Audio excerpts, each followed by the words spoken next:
Paola solta um suspiro cansado. Diz que não aguenta mais ver macarrão. Apenas de olhar, já sente o estômago embrulhar. Inês reage na hora. Pede que a filha não fale assim. Lembra que comida não se despreza. Mas, logo em seguida, ela mesma confessa. É tanto macarrão todos os dias, que chega a lhe dar enjoo também. Anacleto se irrita. Diz que aquilo não se fala. Rebate, firme, que o macarrão de Paola é uma delícia, e que ninguém tem o direito de reclamar. Inês observa, pensativa. Diz que era melhor quando ela mesma fazia a massa à mão, como sua mãe fazia antigamente. Na velha casa da família, tudo tinha outro sabor, outra alma. Paola se levanta, impaciente. Diz que vai tomar um banho, e depois se deitar. Inês estranha. Pergunta se ela não vai jantar. Paola responde, seca, que não está com fome. Inês comenta, num tom carregado de preocupação, que tudo aquilo deve ser porque o marido está viajando. Anacleto franze o rosto. Pergunta para onde foi aquele sujeito. E ainda o chama de maldito. Inês o repreende imediatamente. Pede que não chame o genro daquele jeito. Anacleto se defende. Diz que é só o jeito dele de falar. Sem paciência, Inês encerra o assunto. Não quer mais discussão. Rosana observa Marco Antônio. Pergunta se ele está cansado. Ele diz que não, mas suspira fundo. Explica que não é fácil cuidar da casa bancária sem o pai presente. São tantos negócios, que às vezes ele nem entende como o pai dá conta de tudo sozinho. Rosana muda de assunto. Pergunta sobre a fábrica de macarrão. Marco Antônio sorri de lado. E provoca. Quer saber se ela fala da fábrica, ou da italiana Paola. Rosana responde sem hesitar. Diz que quer saber das duas. Marco Antônio afirma, com naturalidade, que ambas vão muito bem. A fábrica vende cada vez mais. E a barriga de Paola cresce a cada dia. Rosana estranha aquele tom tranquilo. Lembra que está falando da gravidez da italiana. A mesma mulher que a mãe dele odeia. Marco Antônio responde, sincero. Diz que não consegue sentir ódio de Paola. Que não pode odiar alguém. Que faz seu pai feliz no fim da vida. Rosana fica surpresa ao ouvi-lo falar assim. Marco Antônio ri. E completa, brincando, que agora só quer saber se ela vai lhe dar um irmão ou uma irmãzinha. Gomercindo entra na conversa. Diz que tem um bom dinheiro aplicado naquela casa bancária. E comenta isso com o genro. Augusto reage com ironia. Pergunta se o sogro acabou cedendo aos encantos daquele italiano. Gomercindo confirma, mas explica que se informou bem antes. Segundo ele, banqueiro não perde dinheiro. Augusto provoca. Diz que agora o sogro também virou banqueiro. Gomercindo completa, orgulhoso, que é inclusive o principal sócio de Francesco Magliano. Augusto fica sério. Diz que imagina que o sogro ficará atento ao destino do próprio dinheiro. E então explica sua preocupação. Conta que Francesco costuma financiar pequenas fabriquetas de fundo de quintal. Empreendimentos de italianos que chegam da Itália sonhando em fazer a América. E que muitos desses negócios já faliram. Gomercindo se surpreende. Diz que não sabia disso. Augusto conclui, provocador, que então o sogro não está tão bem informado quanto pensa. Aconselha que tome cuidado com aquele italiano, sogro de sua filha Rosana. E ainda ri ao final. Amadeu então chama a atenção de todos. Diz que ele e Hortência têm uma grande novidade para contar. Mateu pergunta do que se trata. Amadeu revela, direto, que eles vão se casar. Giulina reage, surpresa. Pergunta se é verdade. Hortência confirma, com um sorriso firme. Mateu se espanta. Fica sem palavras. Amadeu então explica. Diz que quer sossegar a vida. Que cansou das incertezas. E que está verdadeiramente apaixonado. Hortência se aproxima, com um olhar firme, mas emocionado. Diz que existe ainda outro motivo para essa decisão. A pedido de Amadeu, ela respira fundo. Conta que algo aconteceu. Algo que ela jamais imaginou que fosse acontecer. Diz que foi abençoada por Deus. E então revela, sem rodeios, que está esperando um filho de Amadeu. O impacto é imediato. Dolores corre para contar a novidade a Toninho. Diz, cheia de satisfação, que Hortência lhe deu uma grande notícia. Ela não é estéril, como aquele traste de genro sempre pensou. Toninho se espanta. Fica boquiaberto. Dolores continua. Diz que Hortência e o italiano Amadeu vão se casar, e que terão, inclusive, a bênção dela. Toninho pergunta, com cautela, se acabou a raiva dela pelo italiano. Dolores responde, seca, que nunca teve raiva dele. Amadeu então toma a palavra. Diz que ele e Hortência querem algo especial, que Mateu e Julina sejam os padrinhos do casamento. Mateu se emociona. Os olhos marejam. Aceita imediatamente. Julina sorri, tocada. Diz que está muito, muito contente por Hortência. Hortência agradece. Diz que sabe disso. E conta que a mãe lhe disse algo que jamais esqueceu. Que Deus a abençoou, porque ela já devolveu o filho deles. Julina pergunta, surpresa, se isso não é verdade. Maria, em outro canto da casa, confronta Mariana. Pergunta onde está Francesquinho. Alerta que vão cobrar isso dela, assim que souberem que ela está trabalhando ali. Mariana responde com firmeza. Diz que sabe disso. Afirma que o menino está em um lugar seguro, sendo muito bem tratado. Maria insiste. Quer saber onde? Mariana então explica que ele está na Santa Casa, onde existe uma espécie de orfanato para crianças que não encontram quem as adote. Maria confirma. Pergunta se foi ali que Mariana deixou o menino. Mariana responde que sim. Diz que não tinha condições de mantê-lo consigo. Maria reage. Diz que isso foi uma loucura. Mas Mariana rebate. Afirma que errou por excesso de cuidado. Que naquela casa ele recebeu um nome de prestígio, mas nenhum amor. Leonora intervém. Diz que entende o que Mariana quer dizer. Maria concorda, mas ressalta que o menino é um magliano. Mariana responde, firme. Diz que nenhum dos maglianos se importa com ele. E que, se algum dia se importarem, saberão onde encontrá-lo. Mas duvida que isso aconteça. Afinal, Madame Janete sempre odiou aquela criança. Inês se aproxima de Paola. Pede que ela beba algo. Diz que isso vai lhe fazer bem. Paola comenta que anda se sentindo enjoada. Inês responde com doçura. Diz que isso passa, e que é por causa do bebê que ela espera. Paola suspira. Diz como é bom ter a mãe ali com ela. Inês também suspira. Diz que ainda bem que o pai resolveu vender o bendito cafezal. Paola pede apenas uma coisa: que ele não fique discutindo com seu marido. Inês garante. Diz que o pai respeita muito o senhor Francesco. Paola responde que acha bom. Inês manda que ela tome o remédio. Que não se preocupe. Que descanse. Paola agradece. Inês comenta, preocupada, que ela deveria trabalhar menos na fábrica. Paola concorda. Diz que quer dormir. Inês a abençoa. Pouco depois, Anacleto pergunta por Paola. Inês responde. Diz que a filha está cansada. E reforça que já falou para ela não trabalhar tanto na fábrica de macarrão.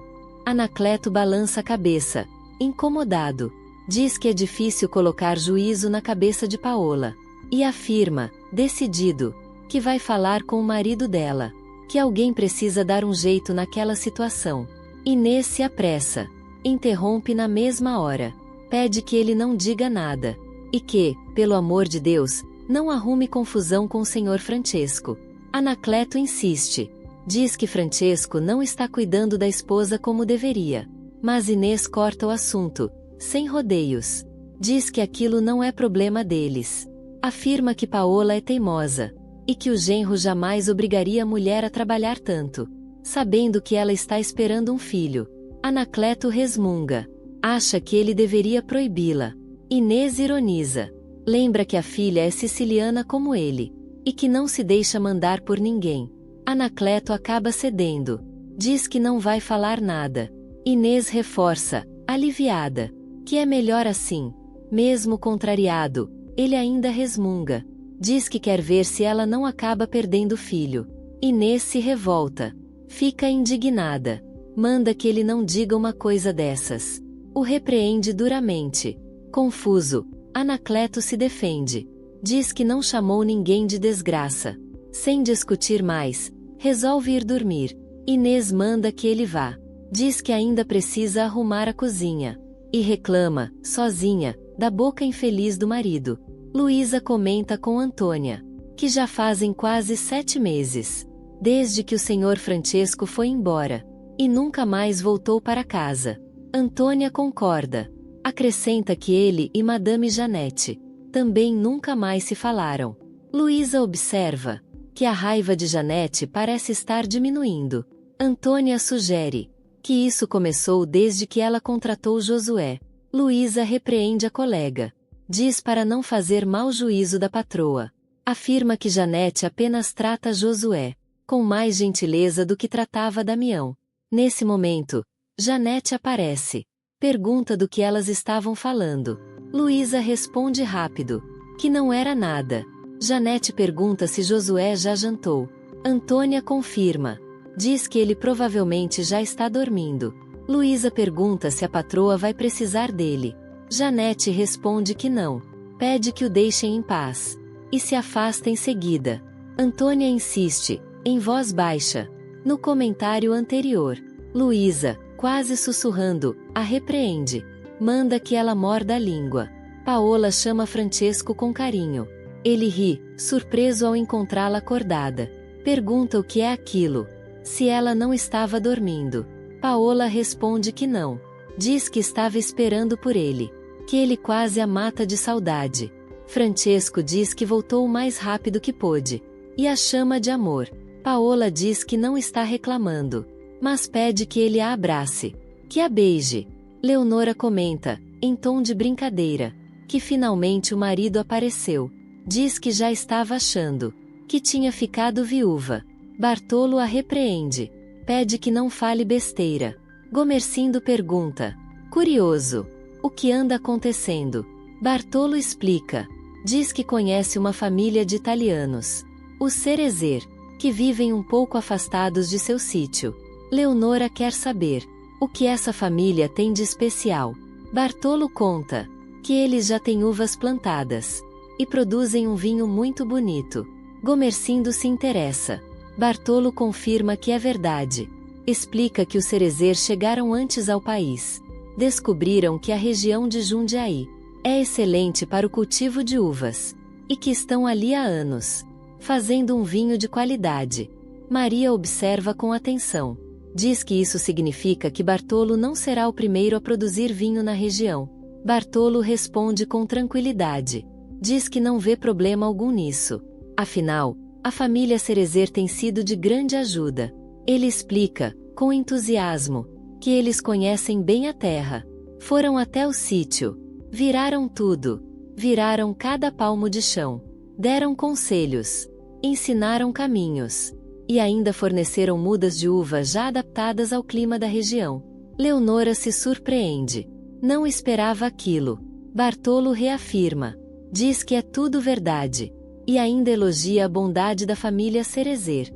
Gomercindo pergunta, curioso, se o vinho deles é realmente bom. Bartolo garante. Diz que é excelente.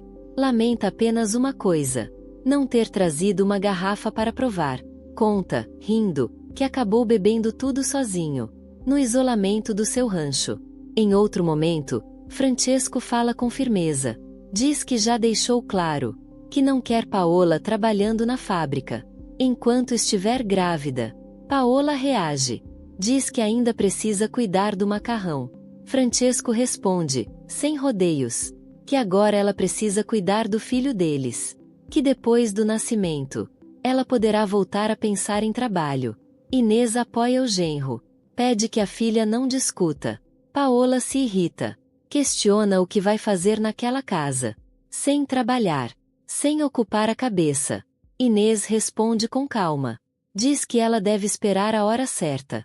Francesco concorda. Reforça que quer Paola cuidando do filho.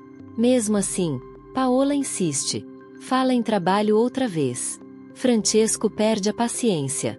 Diz, em tom duro, que não a quer mais na fábrica. Exige que ela cuide do filho deles. Deixa claro que não aceita discussão. Paola tenta amenizar. Fala com cuidado. Mas Francesco pede que ela não discuta. Paola comenta, magoada, que só o pai falava assim com ela. Inês ironiza. Diz que ao menos Francesco não ameaça. Paola se afasta, irritada. Francesco ainda tenta chamá-la. Mas Inês pede que ele a deixe. Diz que é melhor agora. Francesco se defende. Afirma que fala apenas para o bem de Paola e do filho. Inês pede calma. Garante que a raiva da filha vai passar. Contrariado, Francesco suspira. Diz que vai cuidar da própria vida. Inês se despede. Deseja que ele vá com Deus. Ele apenas suspira. E se afasta. José pergunta a Tizil se o primo está se dando bem na escola. Tizil responde que sim. Diz até que acha a escola melhor do que a de São Paulo. Damião confirma com o filho, que reafirma estar gostando muito. José explica o motivo. Diz que há uma professora que gosta muito dele. Nanã pergunta se é verdade. Tizil confirma. Conta que a professora se chama Berta, mas que ela não gosta de ser chamada de dona. Diz que o som do nome fica estranho. José explica. Diz que isso acontece por causa do cacófato. Tizil completa. Conta que por isso, ela prefere ser chamada apenas de Berta. Damião questiona. Pergunta se isso não é falta de respeito. O filho explica que não. Diz que ela realmente não gosta do efeito do nome completo. Antenor acha tudo aquilo esquisito. José acrescenta que, apesar disso, a professora adora Julinho. Damião pergunta o motivo. José responde brincando. Diz que é por causa das mentiras que ele inventa. Tizil corrige. Diz que não são mentiras. São causos. José ri. E conta que a professora diz que ele vai ser escritor quando crescer. Tizil apressa o primo. Diz que já estão atrasados. E que precisam ir embora. Damião comenta, satisfeito, que foi muito bom ter vindo até ali. E diz à irmã que adora ver os meninos juntos. Rindo, soltos, felizes. Antenor concorda. Afirma que também gosta muito disso. Damião então se despede do cunhado. Diz que já vão embora. E brinca, em tom leve, que o deixa em casa. Antenor aceita. Diz que já está indo avisar Nanã. Damião se despede da irmã. Ela retribui com carinho. Um abraço demorado, cheio de afeto. Augusto toma a palavra. Agora fala como deputado eleito. Antes de tudo, agradece. Diz que é grato pelo apoio recebido. Rubens reage na hora. Afirma que ele não precisa agradecer, mas sim defender os interesses do café. Quando estiver na tribuna, Augusto responde com firmeza. Diz que é exatamente isso que pretende fazer. Rubens lembra que eleição não acontece apenas uma vez. Augusto concorda. Incentivado a continuar, o deputado explica que a reunião tem como objetivo principal apresentar seus agradecimentos. Mas Rubens o interrompe. Pede que falem do que realmente importa. Os fazendeiros começam a reclamar. Falam das dificuldades nas propriedades. Dizem que a próxima safra se aproxima e falta mão de obra para a colheita. Um deles afirma que perdeu várias famílias que voltaram para a Itália. Outros confirmam. Dizem que também perderam trabalhadores italianos. Acusam-nos de ingratidão, de terem fugido, sem pagar dívidas. Rubens então questiona. Pergunta qual foi o acordo que a esposa de Augusto fez com os italianos, para que eles não abandonassem os cafezais. Angélica responde com calma. Diz que entregou suas fazendas em regime de parceria aos italianos, para que eles não quisessem mais voltar à Itália, depois de tantas desilusões. Rubens a acusa. Diz que ela causou um problema aos demais fazendeiros. Angélica rebate. Firme. Afirma que problema seria não ter ninguém para fazer a colheita. Em seguida, pede licença. Diz que precisa cuidar do almoço dos senhores. Mais tarde, Augusto afirma que não cuida de suas fazendas. Diz que seu papel agora é cuidar da política. Marco Antônio entra na conversa. Informa que Augusto está eleito. Francesco confirma a notícia. Ouve que é verdade, que agora o cunhado é deputado. Francesco reage com ironia. Diz que é uma bela coisa. Marco Antônio insiste. Diz que está falando sério. Francesco responde no mesmo tom. Diz que também está falando sério. E repete o comentário, com claro desdém. O filho sugere que o pai não gosta de Augusto, por causa de Paola. Francesco nega. Afirma que Paola nunca mais mencionou o nome daquele infeliz. Marco Antônio lembra que eles foram amantes. Francesco corta o assunto. Diz que não quer saber dessa história. Marco Antônio se cala. Francesco manda que ele cuide da própria vida. Diz que ele tem muito a fazer. Ainda assim, o filho pergunta se o pai não vai voltar a falar com a mãe. Francesco responde, seco. Diz que não quer perder tempo. Marco Antônio observa que ela parece mais tranquila agora, que parece aceitar a atitude do marido. Francesco rebate, duro. Diz que loucura teria sido continuar vivendo com ela. E, mais uma vez, manda o filho cuidar da própria vida. Janete muda de assunto. Diz que vai fazer algumas compras. Convida Maria do Socorro para acompanhá-las. Maria agradece, mas recusa. Diz que está um pouco indisposta. Rosana insiste.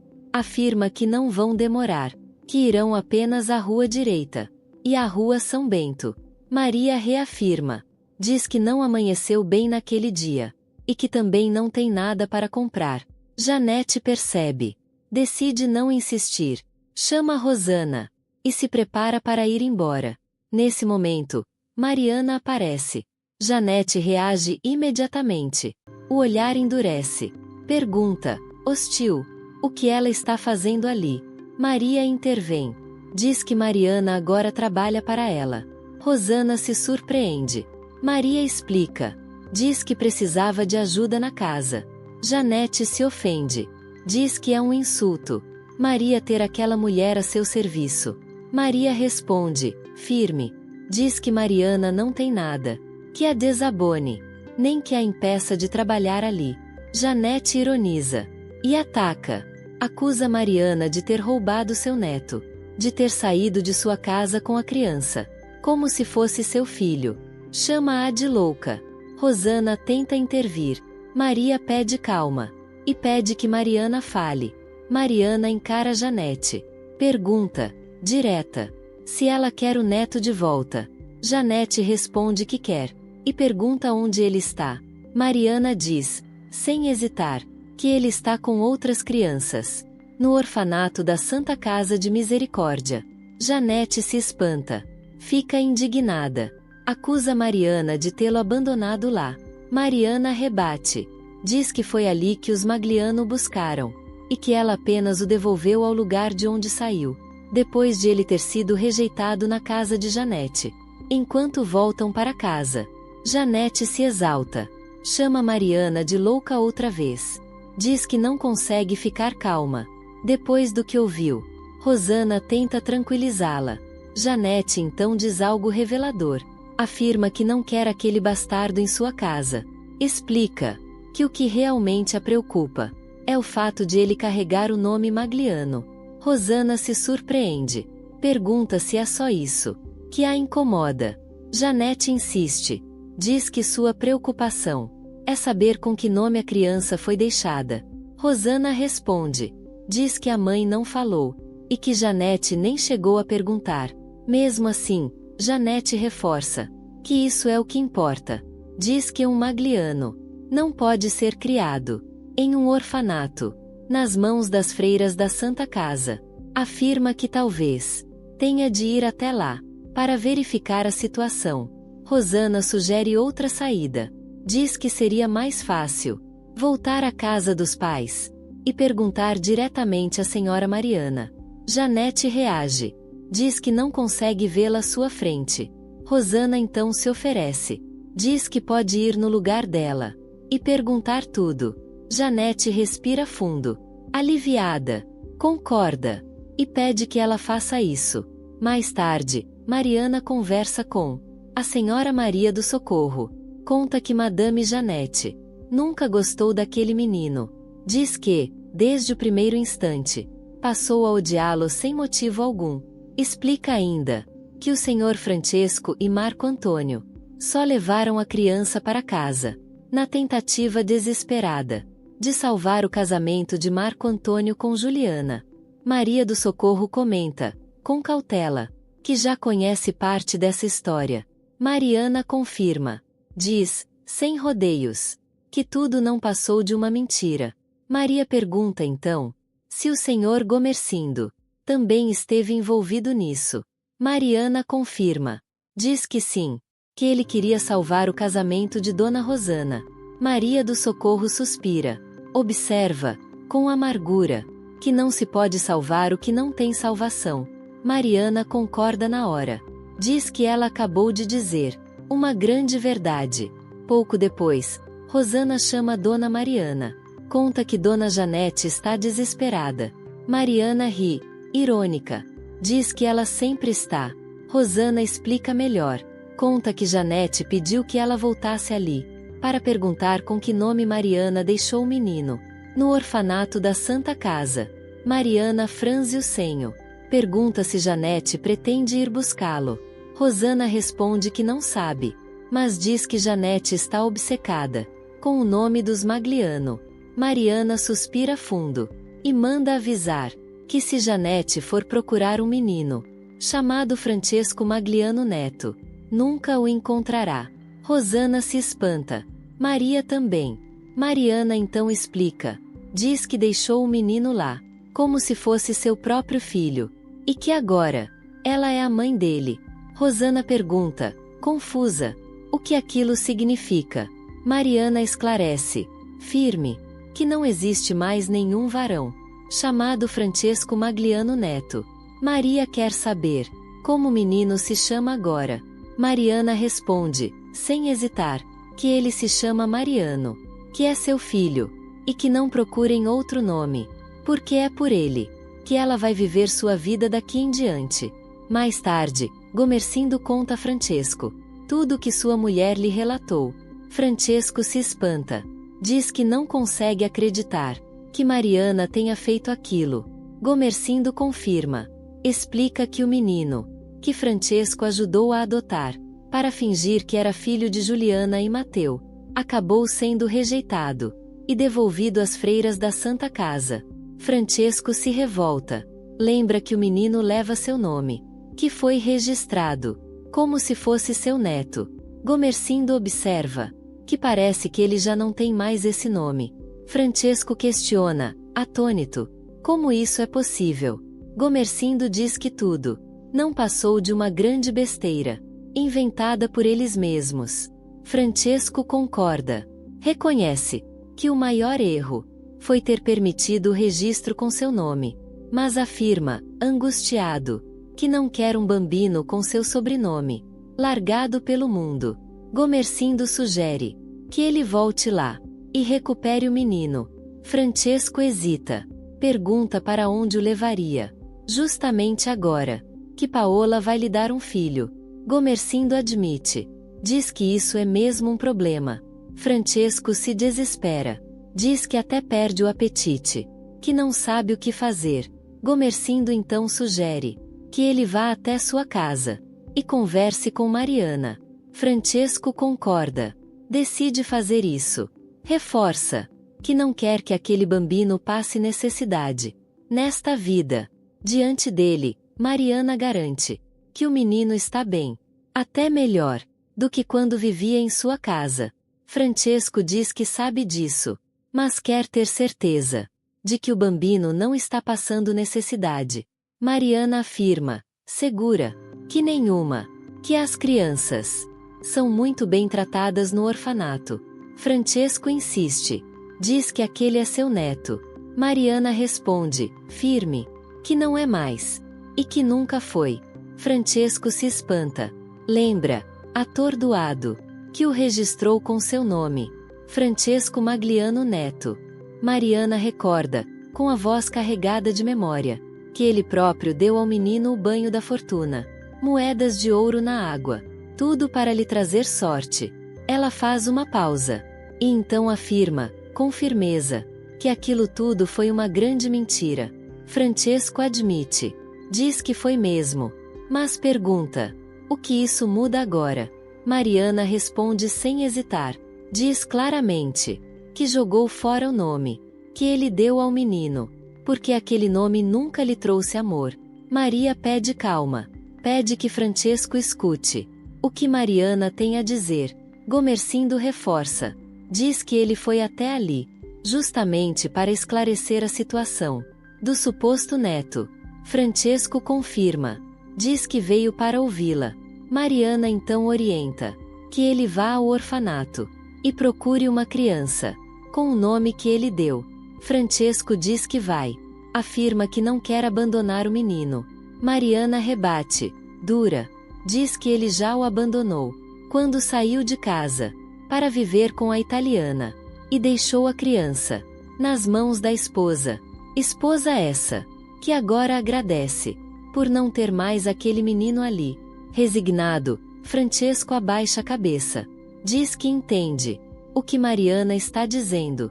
Ela então pede algo claro, que ele a deixe cuidar do neto de mentira. Francesco pergunta, o que pode fazer para ajudar a criar o menino? Mariana responde, direta, diz que ele deve fazer uma boa doação ao orfanato, porque dinheiro não lhe falta. Enquanto isso, tudo o que ela ganhar trabalhando, será para ajudar a criar aquela criança, e as outras que vivem lá. Francesco concorda, mas diz que ainda quer ver o menino. Mariana pergunta, para quê? Pouco depois, Francesco pergunta a Marco Antônio se ele se informou sobre o asilo do exposto, onde Mariana deixou o menino. Marco Antônio responde que sim. Diz que o local fica na Chácara Vanderlei, no Pacaembu. Informa que há 87 crianças asiladas ali, 15 recém-transferidas da Santa Casa, onde ele esteve pessoalmente. Francesco pergunta se ele viu Franceschini. Marco Antônio explica que não. Diz que o menino ainda deve estar na Santa Casa, com as amas de leite.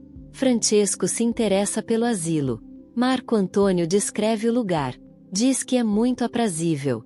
Uma antiga chácara, que pertenceu ao Dr. Vanderlei. Um grande casarão. 2 pavilhões usados como dormitório. Tudo limpo, organizado, com crianças que lhe pareceram felizes. Garante que é verdade. Acrescenta que o asilo possui um estábulo, vacas que fornecem leite para o próprio consumo, para o Hospital Central da Santa Casa e para o Asilo da Mendicidade.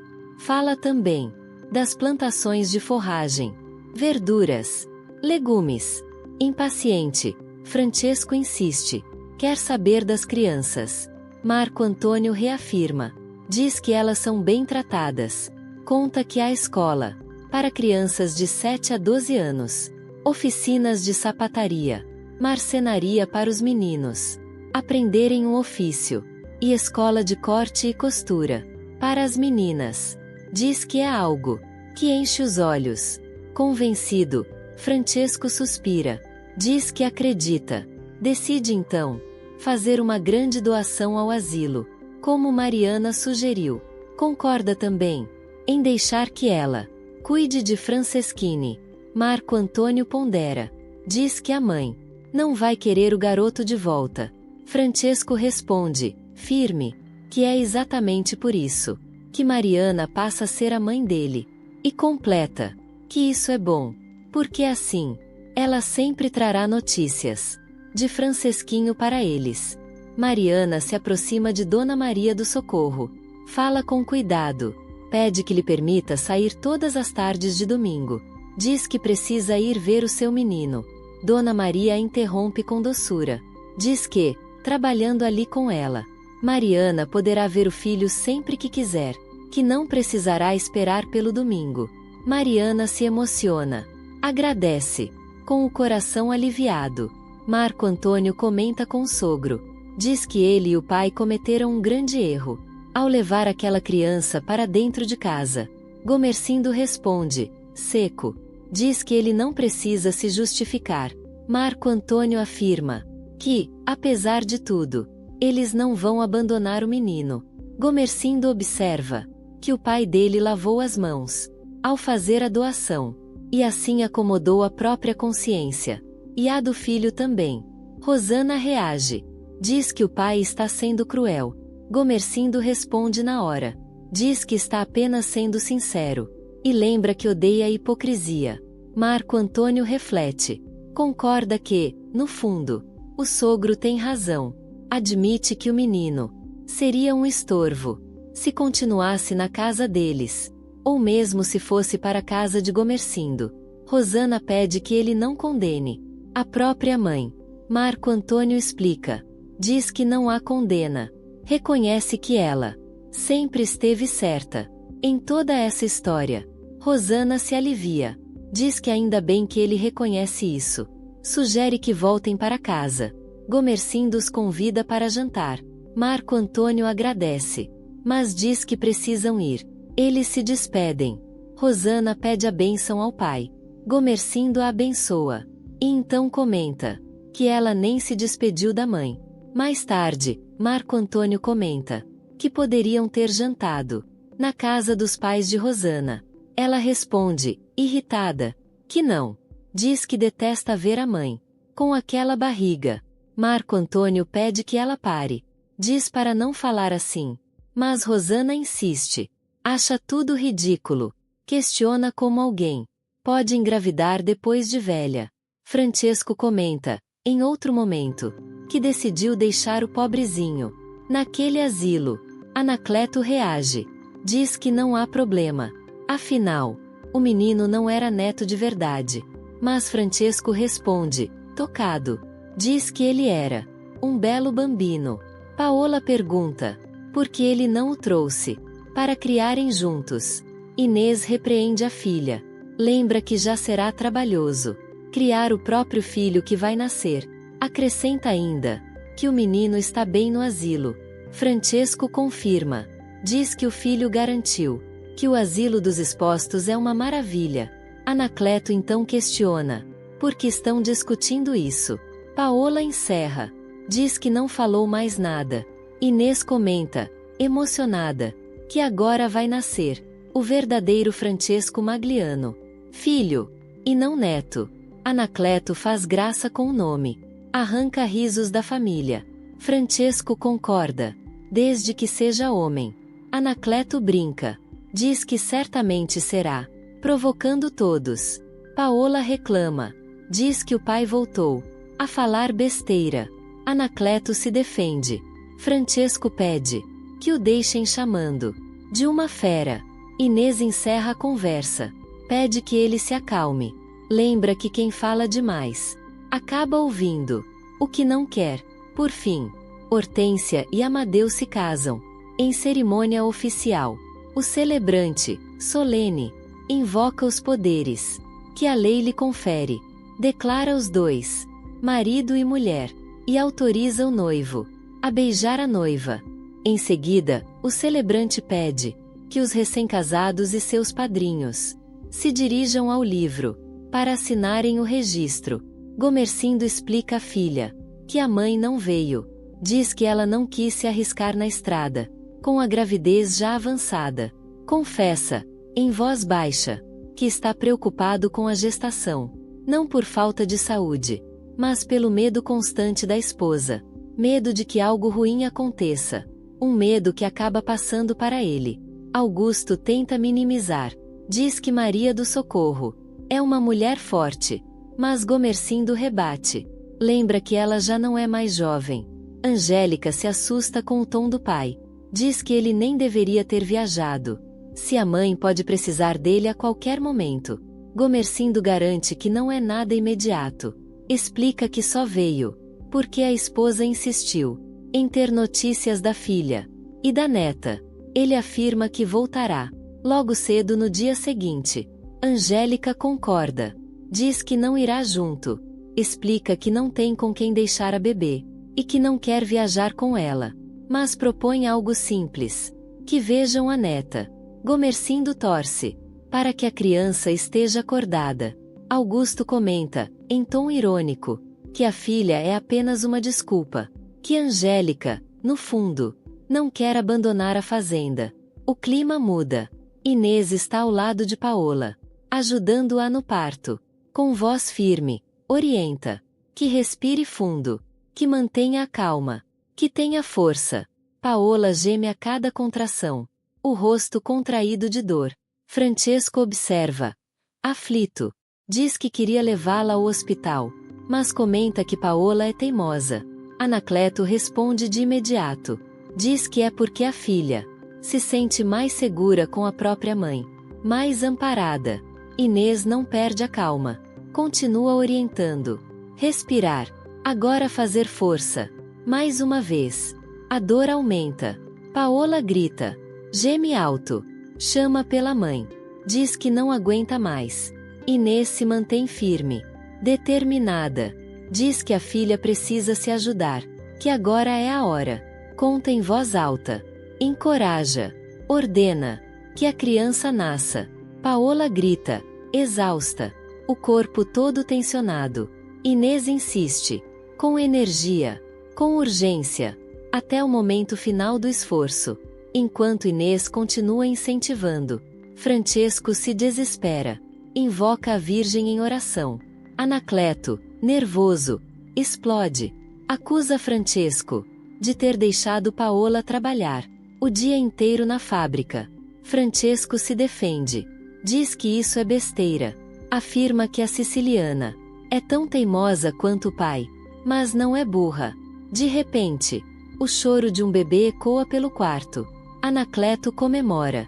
Exclama, emocionado, que nasceu um neto. Francesco ri. Corrige na hora. Diz que nasceu sua filha. Anacleto insiste. Acha que é um menino. Mas Francesco afirma, seguro, que é uma linda menina. Os primeiros balbucios do bebê se ouvem. Francesco pergunta, aflito, como Paola está? Inês responde com alívio. Diz que ela está bem, com a filha nos braços. Anacleto ainda questiona. Pergunta se não é mesmo um menino. Inês sorri. Confirma que é uma linda menina. E brinca. Diz que não aguentaria 2 sicilianos nesta vida. Francesco se espanta. Inês então o manda ir. Diz que a esposa quer vê-lo. Ele concorda. Respira fundo. E se afasta, emocionado. Em seguida, Inês comenta com o marido. Diz que a bebê é uma linda menina. E que aquilo a faz lembrar de Paola. Quando nasceu. Anacleto reage com ironia. Faz um comentário atravessado. Paola sorri, cansada. E brinca. Diz que não tinha falado. Que Francesco já não era tão jovem. Aponta para a filha. Diz que ela é a prova disso. Francesco observa a criança. Constata, emocionado, que é mesmo uma menina. Paola confirma. Diz, com ternura, que é como ele queria. O quarto fica em silêncio por alguns segundos. Então Francesco fala, com a voz embargada. Diz que a bebê será sua princesinha. E completa, ainda mais emocionado, que a rainha ele já tem. E aponta para Paola, a mãe da criança. Paola sorri, pede que ele pegue a princesa no colo. E depois, que dê um beijo em sua rainha cansada. Francesco obedece. O gesto se conclui com um beijo demorado, cheio de amor. Mais tarde, Francesco encontra Marco Antônio. Conta, sorrindo, que a irmã dele acabou de nascer. Marco Antônio se surpreende. Confirma a notícia. Francesco ri. Diz que o parto aconteceu na noite anterior. E reforça que é uma menina linda. Marco Antônio brinca. Percebe que continua sendo o único filho homem. Francesco confirma entre risos. Marco comenta então que a mãe vai adorar saber disso. Explica que ela sempre teve medo de lhe dar outro filho homem. Francesco concorda.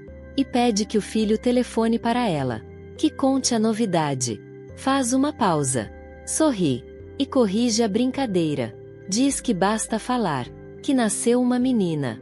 Linda. Como a mãe.